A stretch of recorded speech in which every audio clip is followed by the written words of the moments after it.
Fresh as snow, Irma and Justin McEntire, after 50 years of marriage, found themselves falling into a daily routine. Every morning at 6 a.m., Irma would get up and go into the kitchen to prepare breakfast for Justin while he shaved and showered. They would sit together at 6:30 a.m. to eat a meal that usually consisted of boiled eggs, toast, and a bowl of oatmeal. Following breakfast, Justin would retrieve the newspaper from the mailbox, sit in the den by the fireplace, and read the paper until 8 a.m. Irma would clean up the breakfast dishes, then go make the bed and tidy up the bedrooms and bathroom before bathing. Usually, by 10 a.m., Justin was ready for a nap and Irma would fill in the time by gossiping on the phone with her friends from the bridge club.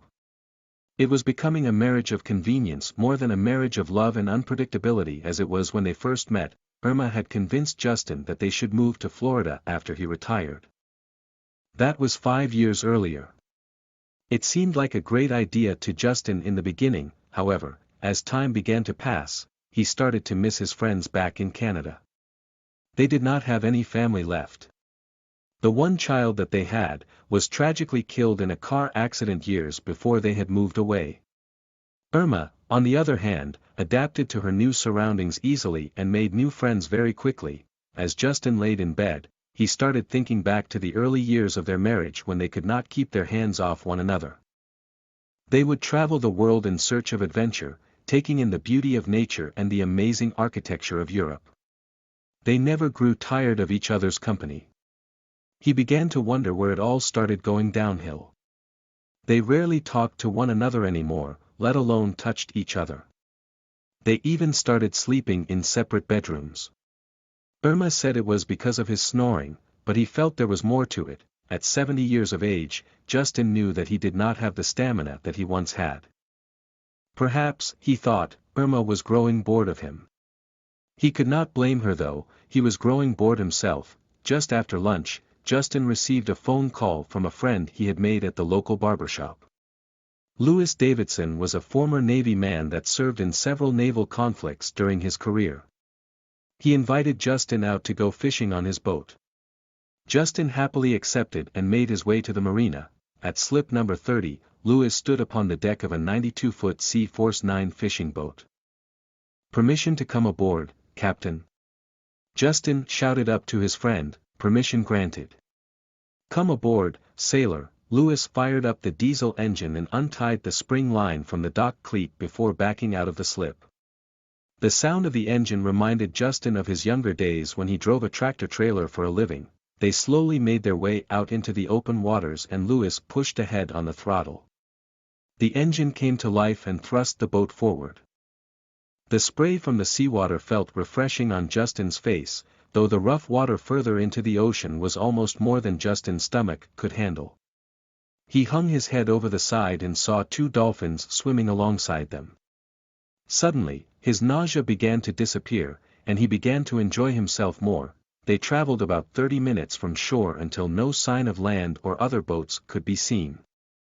Louis dropped the anchor and prepared the fishing lines. Each was equipped with a Shimano Tiagra reel and 130-pound monofilament fishing line.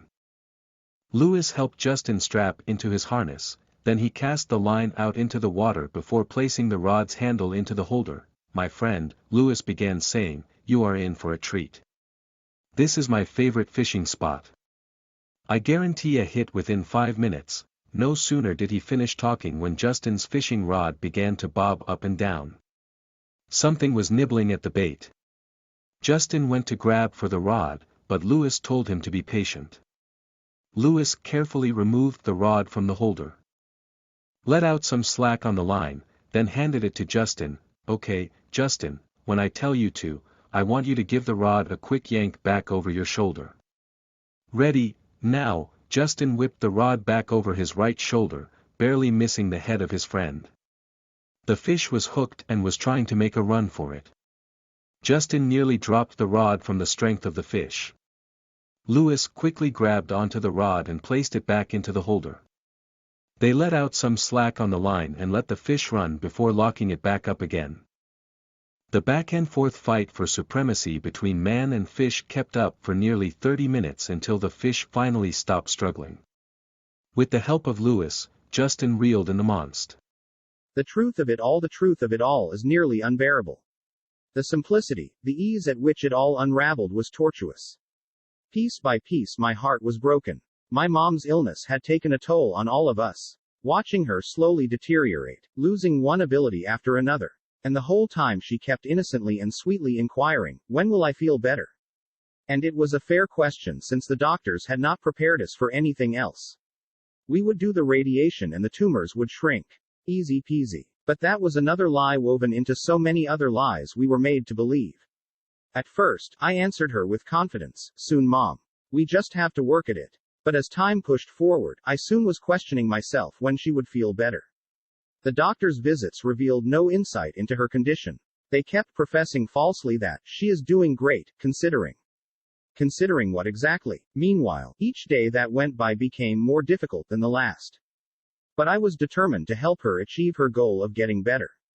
One thing about my mom was that when she had a goal, she was going to reach it, and since it was impossible for her to do so on her own, I would help. I began by acquiring the equipment she would need to aid her in this time. I contacted the local church for a walker, wheelchair, shower stool, and toilet chair. I picked it up immediately and took it over to my parents' house. I got her set up with physical therapy appointments to strengthen her legs and arms. And I thought, this is good. It's different and not what I want for my mom, but good. But instead of getting better, she got worse. Our physical therapy walks around the house with the walker became too difficult for her. Just getting to the bathroom was strenuous enough. She started to fall a lot. She fell in the backyard straight onto their concrete patio, using her head as landing gear. A rush to the emergency room. Again a fall on the tile left her lying in a pool of her blood. Unable to call for help or get up until my dad found her. My dad, a man I had blindly and devotedly loved my whole life. A man my mom had loved through their nearly 50 years of marriage. A man she had treated like a king. She kept his house beautiful, managed the finances, raised his children, and served him dinners every night after a 10 to 12-hour day at work. For a time I treated him like a king too. It was embedded into my brain for over 40 years watching my mom. Well, now it was his turn to serve my mom. She needed all of us to serve her through this illness. She deserved it. She had given everything to all of us. Every last drop of unconditional love, for real, energy, patience, kindness, selflessness. Every last drop of her. In retrospect, I think we may have taken it all, and this was the result. So at the very least we owed her our time, love, kindness, and patience too. You would think that we all would just naturally step up. Take on any burden necessary to help care for her. After all, she had taken care of us our whole lives. Given us everything we needed and wanted. She planned super fun birthday parties and made our birthday cakes every year. She consoled us when we hurt. She took a life of ups and downs and made it seem seamless. We hadn't a care in the world and we were 100% sure we were loved. How much more could a person give? To me it was a no-brainer. Mom is down and we have to help in every way possible. My mission, to help my mom. But week after week, month after month I found myself alone on this mission. I could see my dad wearing down physically and emotionally. Drowning himself in scotch. He wasn't equipped to care for her on his own. I don't blame him for that. I was exhausted as an outsider helping. I know living it day in and out was more than any one person can handle. So that is what family is for, right? Wrong. Another truth revealed. Or maybe another lie discovered. So I had to find a caregiver to come and take care of my mom's needs. And I found the perfect girl. A sweet girl who shared my mom's birthday. My mom loved her too, although she could never remember her name. She tried and uttered out every name possible except for her name, Jennifer. My parents did not have a lot of money. They lived paycheck to paycheck and used credit cards for splurges. And they splurged a lot on their kids and grandkids. And now with my mom not working they had even less money. So a caregiver was a luxury they couldn't afford. I owed my parents the down payment they had placed for my condo. Our plan was to split it up when I sold it, but selling it was not in the near future, so I refinanced and gave them everything I owed them. This helped pay for the caregiver on a very part-time schedule. I asked my sister and brother if they could help pay for an additional day, but they would not. My brother's response was to tell my dad to use his scotch money to pay for an extra day, and my sister used her tea.